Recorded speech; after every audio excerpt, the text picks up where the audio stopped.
Hey guys, welcome back. Today I wanted to do an adoption Q&A slash kind of like an international adoption Q&A. So I have a bunch of questions that I have received over the last while, and I'm actually not going to tackle all of them today. Partly because a lot of this will come out in our adoption story, which I want to do a video with Jared kind of explaining like right from the start to the finished our adoption story. It's going to be a bit long, I think, so that will hopefully be out sometime in like the next month, but we just need to be able to both sit down and film that. So some of these questions that I got will kind of be answered throughout that because it's kind of unique to our own story, I guess. But I have a bunch of questions that I am going to answer today, including like money and how to choose like where to adopt from and which agency to use. So let's just jump in. Okay, so I got a few questions on like why we chose international adoption over domestic adoption, because you can do international, you can do domestic like generally through your province, which is like often kids in foster care, or you can do private adoption. Adoptions you have to pay for and usually like have a lawyer and kind of have an inside scoop often as to like who has a kid available for adoption. I don't really know anything about the private domestic world, but I do know that in our province, both the domestic and like private, most people want babies. And so for us, we weren't really interested in the baby stage, and we knew lots of people that were. So for us, we knew we didn't want babies, and that kind of ruled out both domestic and private adoption to a point, kind of. There is older child adoption in our province, but the wait list is forever long. If it often seems like not that many kids get adopted out in our province, and the ones that do are often adopted either to like specific family members or to their foster families. And at the time when we were looking into international adoption and adoption in general, fostering wasn't something that we were interested in. Funnily enough, God ended up writing that into our story anyway, but that wasn't the time for it. So it was pretty much just international was just the way we were gonna go. Africa was always on my heart since I was a teenager. I wanted to adopt from Africa. I didn't have a specific country in mind, but I knew I wanted to adopt from Africa anyway, but we did explore other options like domestically here as well, and it kind of just kept, everything kind of kept pointing towards international adoption. So that's why we went about it that way. As for like the specific country that we adopted from, we had ended up adopting from South Africa, and there was no specific reason from the start that we chose countries. It was just based on which countries were having adoption programs that were open, which ones we fulfilled the requirements for, depending on like the wait list, all that kind of stuff. And through a long up and down roller coaster journey, we eventually ended up in South Africa. And so it wasn't anything in particular that led us there. It was a series of many different steps, and I'll go more into that when we talk about our journey. So we're gonna kind of do like a two-part question here. It's kind of like, how do you choose an agency to adopt through, and like a little bit more in regards to the requirements for different countries and different agencies. So this is very specific to where you live, I find. Honestly, your best bet is to find someone that has adopted internationally that lives near you and see how they went about this, because it's even different here in Saskatchewan than it is in other provinces. So for us, we don't have any adoption agencies in our province, so we needed to find someone that was willing to work with us. Our province has a few requirements. The agency we work with needs to be Hague accredited. Actually, that might be the only requirement, and they have to be willing to work with us. So we actually, throughout our time, worked with agencies both in Canada and the United States, but it involved a lot of looking around for an agency that was willing to work for us. Because some of them, like I think BC for instance, they have a couple different adoption agencies, but they will only work with couples that live in BC. They won't work with people from other provinces, at least at the time. I don't know if that is the same now or not, but like we couldn't work with any of those agencies. And so we ended up working with a few different agencies over the years, and we could find some in the United States and some in Canada that would work with us, but this is a very different process depending where you live.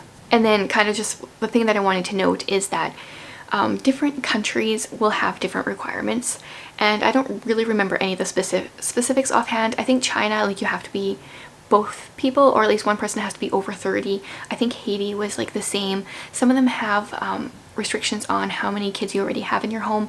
Some of them you have to be show proof of infertility. Some you couldn't be a certain weight. Some you had to get tested for certain diseases. Like, it's very country specific, but they all have like their little requirements. So that is something else to pay attention to. If you're interested in adopting from a certain country, you need to make sure you actually fulfill their requirements. Then I got a number of different questions relating to the money aspect. So I'm going to kind of like break it down. We're going to talk about how much it costs, how much, how we've made the money to afford that, and then a little bit about other money stuff. Okay, it's been a few years now. We have been home with our son for 6.5 years. But when we were going through the process, it was like most programs were somewhere between the $30,000 to $60,000 range, depending which country you're working with and stuff. And there's a lot of different, at first it seems like, yeah, that's a lot of money. Like, why does adoption cost so much? But some of our agencies were really good, and they broke it right down. Like, you know, we pay this for lawyer fees for this paperwork, and we pay this for this. And some of them, they'll pay, like if your kid is in a home, they'll pay some reimbursement to the people that have been taking care of them for the last while. Not the people, but like the home. Some of them, I know, if you do adoption and like the birth mom is still pregnant and has chosen you as her family, then oftentimes people will pay for some of her medical expenses. So there's a lot of reasons why this range is so much. And also depending how many times you have to fly in country. Some programs you have to fly like twice. Sometimes you have to stay there for like a week at a time, both times. Sometimes you only fly once and you stay for 2 weeks. Sometimes, in our case, we stayed for almost 6 weeks in South Africa, but we only went one time. And actually we were kind of limited. By the time we got to South Africa, this was pretty much the only program that was available for us. But what I really loved about the program was that you only flew once, so you didn't have to go see your kid, say goodbye to them, and then go home for months and wait for court stuff. We could go there. We waited the 5 weeks for the paperwork and the court stuff to all finish while we were in country. And then when we went home, we had him. It was done. That was so much like easier on my heart than, I think, traveling multiple times and like knowing your kid is in a different country. It was hard enough for the 6-ish weeks where we saw his picture and knew he was ours and we were waiting to travel to him. Never mind like actually holding him and then having to leave him behind.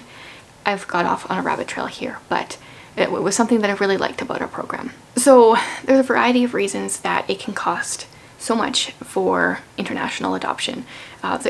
Most of it is honestly lawyer fees. Sometimes it's like translating documents. One of the countries we went through, their main language was French. So all the paperwork that we had to do all needed to be translated into French.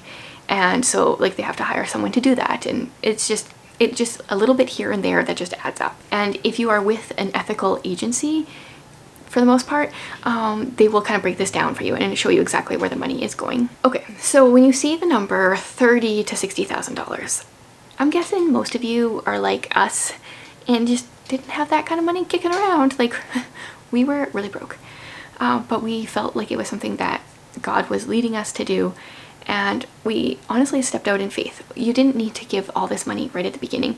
It was increments, right? Like when you hit this step, then this money is due, because the stuff that involves, like, you know, you're translating your expenses, so translating your documents, so those expenses are due, or whatever. Every step kind of had a different fee, so it was paid bit by bit. And I had been reading a bunch of adoption blogs around this time, and I was like immersed in this world where you fundraise for your adoption. It's just what people did.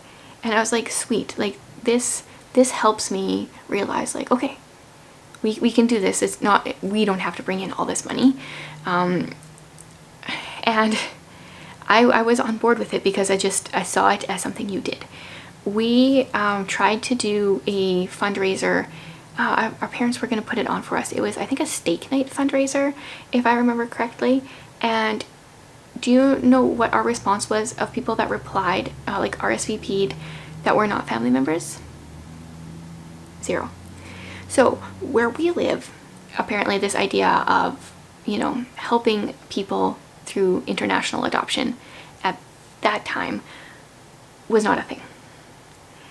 And that was really hard. It wasn't hard because I was like, oh no, now we're not gonna have the money. It was like, wow, we feel like we do not have support here. And yeah, that was a hard time because I heard about people talking about like, oh, why would you adopt when you could just have more kids? And people making assumptions. Like, I know so many people that have secondary infertility, and I'm thankful that that is not our case, but no one inquired to ask. No one asked why we were adopting. They just tried to, they didn't try to, they gossiped behind our back. So that was a hard time. But anyway, back to the money. So other than like that flop of a fundraiser, I did a bunch of different things to help bring in money for this.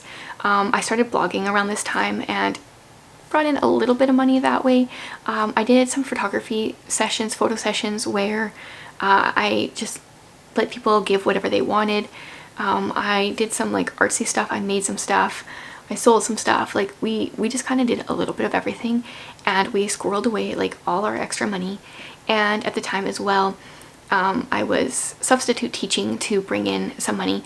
I would have preferred to be at home with Reika, but this is something that we wanted to do and felt like we were supposed to do, and I could teach and bring in money, so that was something else that we did. I'm probably forgetting like other ways that we made money. We started a nonprofit and did this for a while, actually helping other people with their adoptions. It wasn't to help us, but it was because we saw the struggle that we were having and wanted to help others. So like we made t-shirts and gave people like the profits of the sale so they could get their friends to buy shirts that had the country where they were adopting from imprinted on their shirt, and then they got the profits. So there's different ways out there now, especially these days. There's so many other ways that you can make money with fundraising and stuff, because it's just all kind of gained in popularity, which is really nice. I don't think that we necessarily should wait for all the money in our bank account, all that $30,000 to $60,000 in our bank account before we start the adoption process, because it was a step of faith for us, and I feel like we really got to see God shine. Like he showed us his lavish love for us, the way that he brought in the money. Even like we would have random people put envelopes of money in our mail, and we had no idea who they were. They weren't like asking for thanks, but they were helping out with the adoption, and stuff like that was really cool to see, like God provide that way. Okay, and one last question for this time, and then I'm going to probably cover most of the other ones that I got in our adoption story.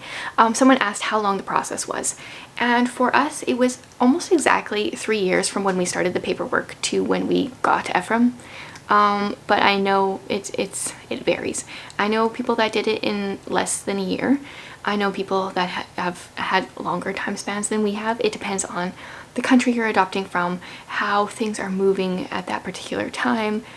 There are so many different factors, but for us, the process was 3 years. Okay, so hopefully this adoption story will come in the next few weeks. I'm really excited to finally like talk it out. I have it written kind of on my blog, but it's been a few years obviously since we finished, and I think it'll be really interesting to talk about it with Jared and relive some of those really hard times that we had. So watch for that.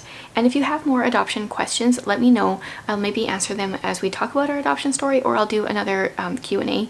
And same with fostering as well. I will probably do another Q&A on that soon, and hopefully another, or like an actual adoption update. Foster care update, not adoption. Yeah, so thanks for watching, guys.